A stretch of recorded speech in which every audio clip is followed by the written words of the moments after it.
Então vamos lá. Bom, nas aulas anteriores a gente se dispôs a falar da instalação de bombeamento.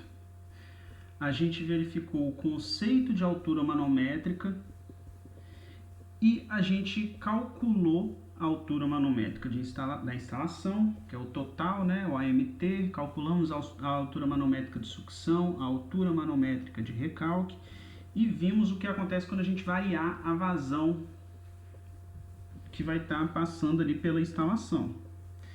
Então, cada vazão que a gente passa, a gente tem um valor de altura diferente. Então, a gente construiu as curvas características das instalações de bombeamento. O que a gente vai fazer hoje vai ser traçar as curvas características das bombas, beleza? Para quê? Para no final das contas, a gente poder unir as informações da instalação com as informações da bomba para poder fazer a seleção adequada da bomba para o nosso projeto. Então vamos lá, na aula passada eu apresentei para vocês essa curva aqui, que é a curva de altura manométrica da instalação, é o AMT. E esse valor representa para a gente qual é a carga necessária para levar o fluido de um reservatório de sucção até o reservatório de recalque. Verificamos que ela tem duas formas de ser calculada. Ela pode ser calculada durante a operação tendo os dados antes e depois da bomba, ou a gente pode usar os dados dos reservatórios. Então vai ser a diferença de pressão entre os reservatórios, mais a diferença de altura entre os reservatórios, mais a perda de carga para escoar de um reservatório até o outro. Então, se a gente variar a vazão, a gente percebeu o quê? Conforme a vazão for aumentando, a instalação vai demandar uma maior energia para levar o fluido de um reservatório ao outro. E isso aqui vai aumentando. Quando a vazão for zero, a gente chama de vazão de shut-off. Essa carga total aqui, a altura manométrica, vai ser chamada carga estática, que é representada pela diferença de pressão entre os reservatórios mais a diferença de altura. Vamos olhar aqui para a fórmula. Por que a perda de carga é zero? Nesse ponto aqui. Porque a vazão é zero, então eu não tenho velocidade, não tenho perda de carga. Essa é a carga estática, então eu vou partir desse valor. Isso aqui é o mínimo de energia para levar o fluido de um reservatório ao outro. E conforme eu for aumentando a vazão, eu vou aumentando a energia necessária para levar o fluido para o reservatório. Então essa parcela que vai aumentando a partir da carga estática é a chamada carga dinâmica. E ela é calculada pela perda de carga.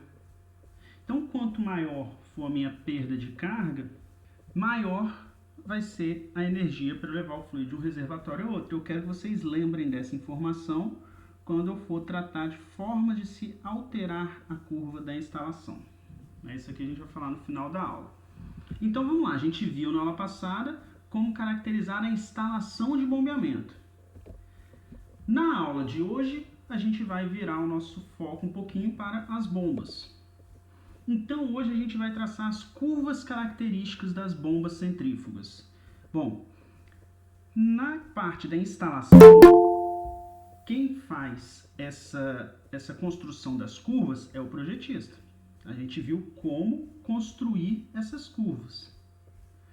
Porém, para as bombas centrífugas que a gente for selecionar, isso é uma atribuição do fabricante das bombas. Então, o fabricante ele vai ter uma bancada de ensaios, aonde ele vai levantar as curvas da bomba, fazendo diferentes testes, que a gente vai falar um pouquinho deles.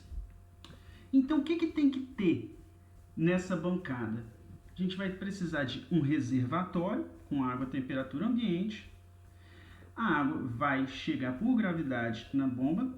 E a gente precisa de ter dois medidores de pressão, 2 manômetros, na descarga ou no recalque, né, e na sucção da bomba. O fluido ele vai escoar e vai de volta para o reservatório e ele vai ter um circuito fechado com a bomba, ele vai fazer esse percurso. Bom, como que eu vou saber qual é a carga que a bomba adicionou ao fluido? Se o diâmetro da sucção e da descarga for o mesmo, a velocidade é a mesma, então a gente pode ignorar não, né? A gente vai cancelar a variação da energia cinética.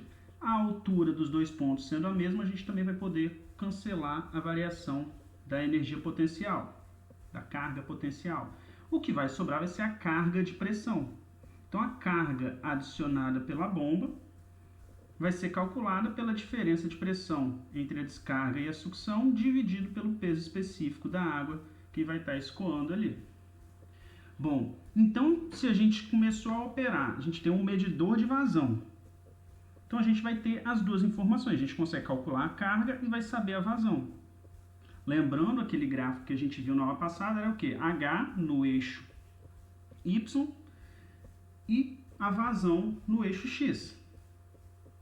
Então, a gente precisa sempre dessas duas informações, nosso par ordenado, para a gente ter um pontinho nesse gráfico. Então, numa determinada vazão, a gente tem uma determinada carga. O que a gente pode fazer? Controlando a abertura da válvula, a gente muda a vazão. Mudando a vazão, a gente consegue obter esse valor aqui e vamos obter uma carga diferente também. Então, teremos uma nova vazão e uma nova carga. Então, isso é feito para vários pontos, juntando vazão, carga, vazão, carga, vazão, carga da bomba, né? Para se construir a curva da bomba centrífuga. Então, isso é uma atribuição do fabricante que ele pode fazer na sua bancada. Então, para cada ponto de vazão, ele vai obter uma carga e esses pontos aqui serão unidos por uma curva. E essa curva é a curva da altura manométrica da bomba. Então, preciso que vocês diferenciem então, a altura manométrica da instalação e a altura manométrica da bomba. Na aula passada, a gente viu que a altura manométrica da instalação é a carga necessária para levar o fluido de um reservatório ao outro. A altura manométrica da bomba representa a capacidade que a bomba tem para adicionar carga ao fluido a uma determinada vazão. Beleza? Então, essa é a primeira curva das bombas centrífugas que a gente vai ver aqui hoje. Essa curva, gente, ela pode ser alterada de duas formas, mudando-se o diâmetro do rotor da bomba. Repare que quanto maior for o diâmetro, maior a capacidade que essa bomba vai ter de adicionar carga ao fluido. Ou alterando-se a rotação da bomba. Não vou entrar muito em detalhes sobre isso, mas a alteração da rotação da bomba é muito melhor para a operação da mesma. Só que isso aí a gente tem que ter um curso todo somente dedicado a isso. Mas, voltando aqui, então, quanto maior for a rotação da bomba também, maior a capacidade que ela tem de adicionar carga ao fluido. Porém, também vocês podem perceber que maior vai ser o consumo energético dela, né? Bom, outra curva que o fabricante pode passar para a gente é o quê? É a curva de potência consumida. Então, no próximo slide eu vou falar para a gente diferenciar duas coisas, a potência consumida pela bomba e a potência que a bomba passa ao fluido. Essa potência consumida pela bomba, ela é obtida através de medições no motor elétrico. Então, ela vai ver quanto de potência o motor elétrico vai estar consumindo para cada vazão da bomba. E será construída uma curva com esses resultados, levantando potência e vazão. Juntando essas informações, assim como a gente fez para a altura manométrica, obtém-se essa curva.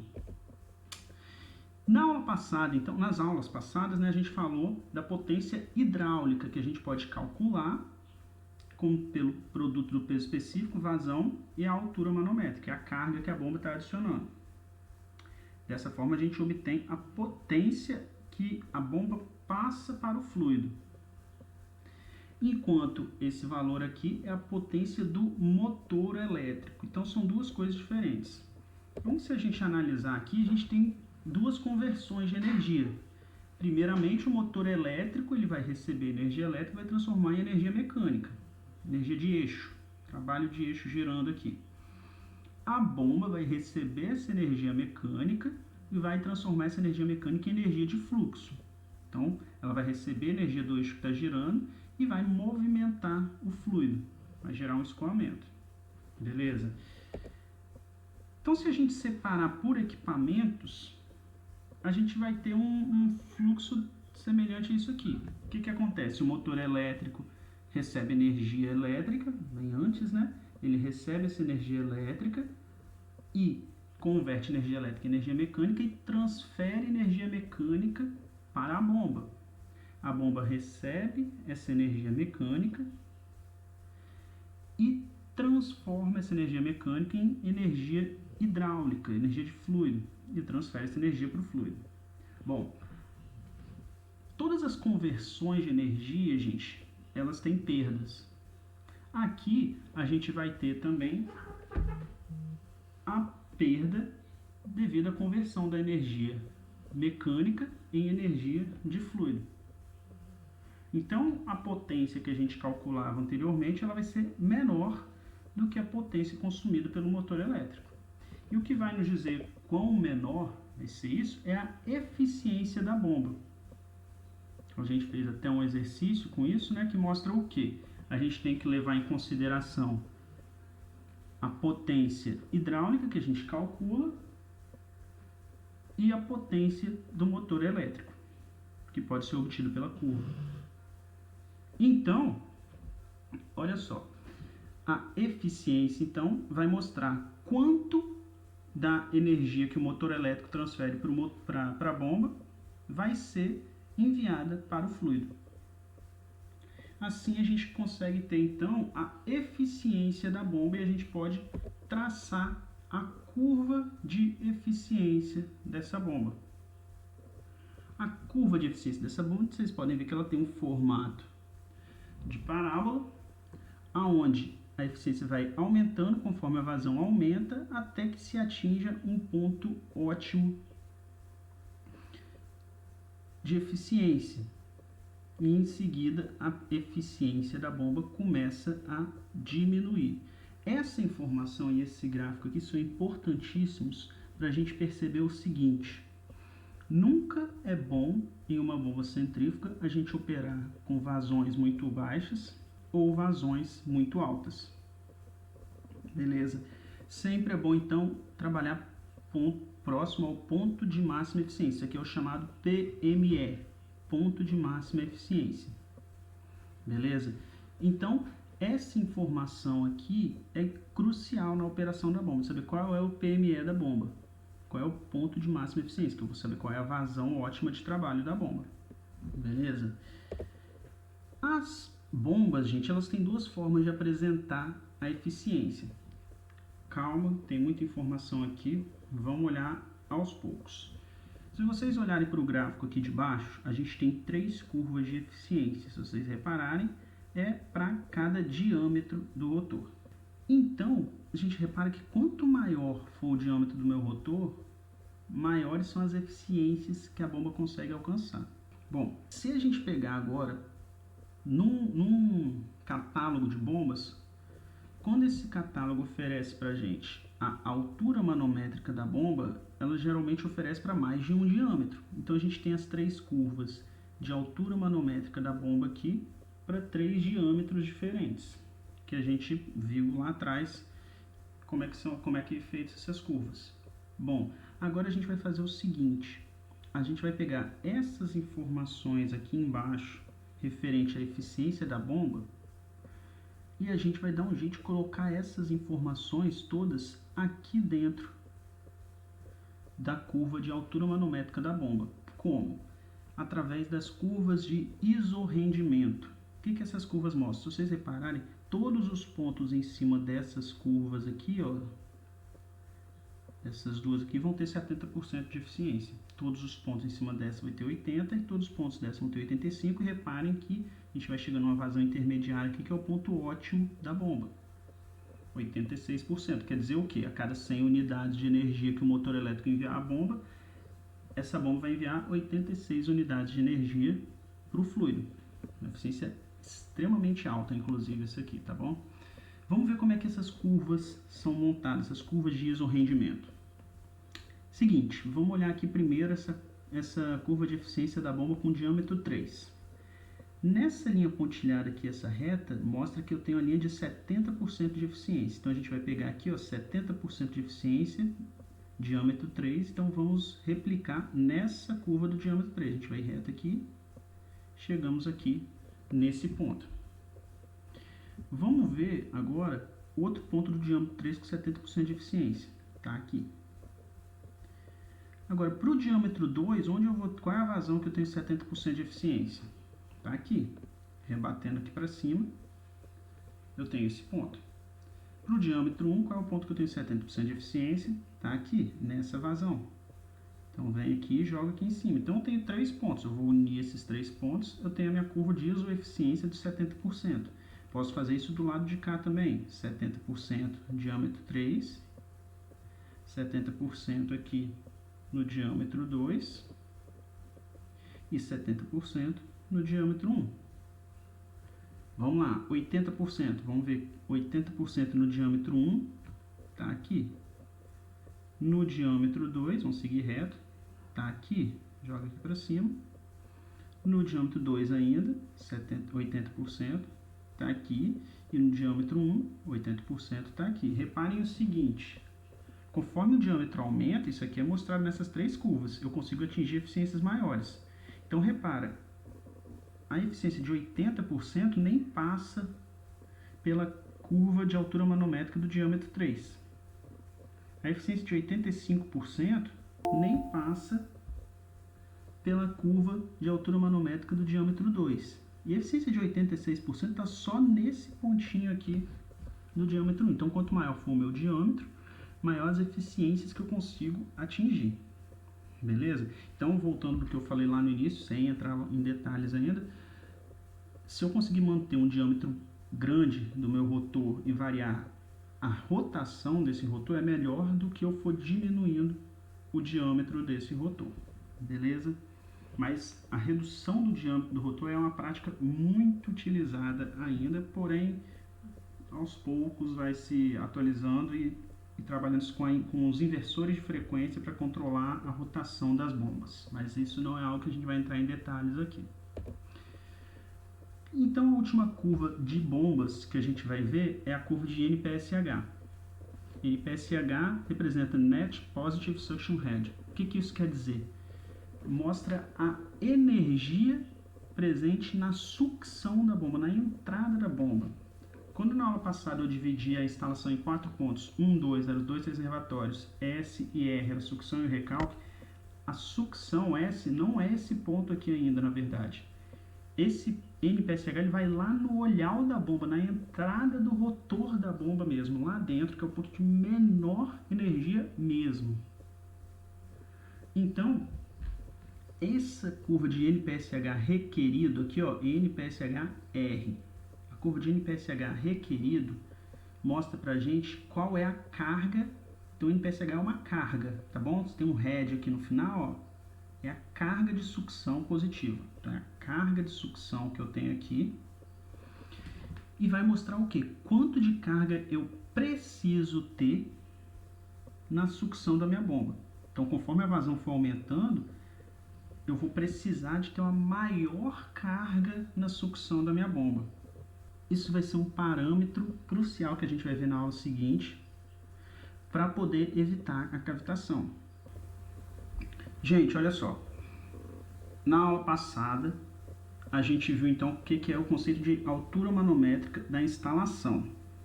Essa informação falava para a gente qual é a carga necessária para um fluido sair do reservatório de sucção e até o reservatório de recalque para uma determinada vazão. Então, conforme a vazão for aumentando, no caso, a altura manométrica da instalação, a AMT, vai subindo também. E a gente viu hoje que a bomba ela tem uma capacidade de fornecer carga para uma determinada vazão. E a curva de altura manométrica da bomba mostra para a gente que, conforme a vazão aumenta, a bomba consegue fornecer uma carga menor. Então, se a gente cruzar as informações sobre a demanda da instalação, demanda de carga da instalação e a oferta de carga da bomba, Quando a gente cruzar essas duas informações, a gente vai obter o ponto de operação da nossa bomba para aquela determinada instalação. E com esse ponto de operação, a gente vai encontrar qual é a vazão que a bomba vai operar. Porque se a gente olhar a curva aqui da bomba, ela tem uma infinidade de vazões. Porém, eu não sei qual que ela vai operar. E para saber qual é a vazão que ela vai operar, eu preciso de ter a informação sobre a minha instalação. A instalação que vai ditar qual é a vazão da minha bomba. Beleza? Então, encontrando essas informações, a gente obtém a vazão de operação, que é o meu ponto de operação. E depois que a gente obtém isso, a gente pode juntar todas aquelas informações, todas as curvas da bomba que a gente viu agora, vamos olhar com calma aqui, e obter qual é a potência consumida, então, pelo motor elétrico, quanto de energia eu vou estar consumindo, e com qual eficiência eu vou estar operando. Então, se a gente olhar aqui, ó, vamos olhar uma de cada vez com calma. Essa curva única ascendente que eu tenho aqui, desculpa, na verdade de potência também é, né? Mas essa ascendente que eu tenho aqui é a altura manométrica da instalação. Então, é a única curva aqui que diz respeito ao meu sistema. A instalação, o resto diz respeito à bomba. Então, eu tenho essa curva aqui, cruzando a curva de altura manométrica da instalação, que é essa, com a curva de altura manométrica da bomba, que está aqui, a gente vai obter o nosso ponto de operação. Sabendo qual é a vazão de operação, a gente vai lá na curva de eficiência da bomba e ver com qual eficiência a gente vai estar operando. A gente vai lá na curva de potência da bomba e ver qual vai ser a potência consumida. A gente consegue ter as informações completas sobre a operação da nossa bomba. Vamos lá. Continuando então, gente, olha só, a gente viu que o ponto de operação ele vai ser a interseção das duas curvas. Se a nossa bomba, se a gente não alterar nenhum parâmetro de operação da bomba, ou seja, não alterar a sua rotação, nem alterar o seu diâmetro, a gente vai poder alterar esse ponto de operação mexendo no sistema. E como assim, mexendo no sistema? O que a gente faz? Na saída da bomba, a gente vai ter uma válvula ali. Se a gente fechar um pouco essa válvula, a gente está regulando a vazão, tá? Só que a gente nunca parou para pensar no porquê de regular essa vazão. Quando você fecha a válvula, você está induzindo uma maior perda de carga localizada. Aí vamos lembrar do que eu falei lá no início da aula. A curva de altura manométrica da bomba tinha duas parcelas, a estática e a dinâmica. E a parcela dinâmica, você repara que essa linha pontilhada é a nova curva. Só que as duas partem do mesmo lugar. Então a altura estática não muda. O que muda é a perda de carga, por consequência a altura dinâmica. Então se a perda de carga for aumentando, a curva vai inclinando para cá cada vez mais. Ela vai subindo mais rápido. O que quer dizer isso? Quer dizer que ela vai demandar mais carga para operar com a mesma vazão. Repara, se eu quisesse operar com essa vazão aqui, eu ia ter que adicionar isso aqui de carga. Porém, se eu quiser agora, fechei a válvula, se eu quiser operar com a mesma vazão, olha só quanto de carga eu teria que adicionar. Só que, o que acontece? Quando eu faço isso, eu fecho a válvula, eu estou mudando o meu ponto de operação. A interseção nova agora é aqui. Então, eu estou alterando o meu ponto de operação mexendo na curva do sistema. Como isso é feito? Fechando a válvula. Quando você fecha a válvula, você induz uma maior perda de carga. Por consequência, as curvas vão se encontrar num ponto de vazão menor. Então, a gente viu que a gente pode alterar o ponto de operação mexendo na instalação. No caso aí, abrindo ou fechando uma válvula. Outra forma que a gente tem de trabalhar é mudando os parâmetros de operação da bomba. Aí sim a gente tem aqui, a gente não vai encostar na curva da bomba, ela é a mesma, repare. E o que a gente pode fazer aqui, no caso, é mudar a rotação de operação da bomba. Então, na rotação maior, eu estou jogando com essa vazão aqui. Ah, mas agora eu preciso de operar com uma vazão menor. Ou não tenho necessidade dessa vazão alta. Se você tiver um inversor de frequência para reduzir a rotação da bomba, a curva da bomba agora é essa curva aqui, essa curva de baixo, então a gente opera com uma vazão menor. E repara uma das vantagens de se fazer isso, de se alterar um parâmetro da bomba do que alterar um parâmetro da instalação. Eu quero trabalhar com uma vazão menor. Beleza, então a vazão diminuiu, a carga antes era essa, agora a carga é essa. O que isso quer dizer? que a energia consumida pela bomba diminuiu com a vazão menor. Vamos olhar aqui. Quando a gente mexe na instalação, a vazão diminuiu, mas a carga consumida aqui pela bomba está maior. Então eu diminuo a vazão, porém eu aumento o meu consumo energético. Quando eu mexo na rotação da bomba, eu faço o contrário, eu diminuo a vazão e diminuo o meu consumo energético. Então isso é uma das formas que a gente tem para alterar o nosso ponto de operação. Aqui era o ponto de operação com a vazão, com a rotação 1, e agora com a rotação 2 a gente tem novo ponto de operação. Analogamente, o diâmetro pode fazer a mesma coisa. Se operar a bomba com um diâmetro menor, com um rotor com um diâmetro menor, acontece isso aqui também. Nós temos novas curvas para cada diâmetro e vai operar com um novo ponto de operação. Então a gente viu aqui como que a gente pode alterar o ponto de operação, mexendo na instalação, induzindo uma perda de carga, ou mexendo nos parâmetros de operação da bomba, diâmetro ou rotação. E aí vocês reparam que para cada rotação, então, eu tenho uma nova curva. Para cada diâmetro, eu também tenho uma nova curva. E como que eu posso obter esses dados? Porque se eu for alterar minha rotação, às vezes o meu fabricante não vai me dar todas as faixas de rotação. Eu posso trabalhar numa rotação que ele não me forma. Como que eu vou obter, então, a nova curva aqui? Para obter a curva, eu preciso de saber o quê? Qual é a vazão e qual é a carga. Eu vou ter essa primeira curva aqui, para essa rotação 1. Então, a gente pode usar as chamadas leis de semelhança. O que é isso? Eu tenho a minha primeira rotação. Eu tenho a vazão para essa rotação. Qual vai ser a nova vazão se eu mudar a rotação? A gente vai usar essa regrinha aqui, onde eu tenho N1, tenho Q1, vou supor uma nova rotação, vou encontrar a segunda vazão. Qual vai ser a nova carga? Vai obedecer essa regra aqui. Eu tenho a minha primeira rotação, eu tenho a carga que eu estou adicionando para essa rotação. Se eu usar uma segunda rotação aqui, qual vai ser a carga que eu vou obter? Só que agora a razão das rotações está elevada ao quadrado. Para saber as potências, a primeira potência consumida também, eu já tenho a primeira rotação. Se eu mudar a rotação, eu vou achar qual é a outra potência, elevando a relação das rotações ao cubo. Então, se eu tenho H e tenho Q, eu construo a curva de altura manométrica da bomba. Se eu tenho a potência e tenho a vazão, eu construo a curva de potência da bomba. Analogamente, a gente pode construir as curvas para os outros diâmetros, fazendo essas mesmas relações aqui. Beleza? Então, a gente viu como alterar o ponto de operação e como construir essas novas curvas. Na verdade, não é nem curva do sistema, é curva da bomba. Beleza? Bom, gente, então hoje a gente viu as informações que a gente vai precisar receber do fabricante para poder fazer a seleção das bombas. Beleza? Na próxima aula, a gente vai entrar um pouquinho de forma mais aprofundada naquela questão do NPSH para ver como quantificar um valor para saber se a bomba vai operar sob risco de cavitar ou não.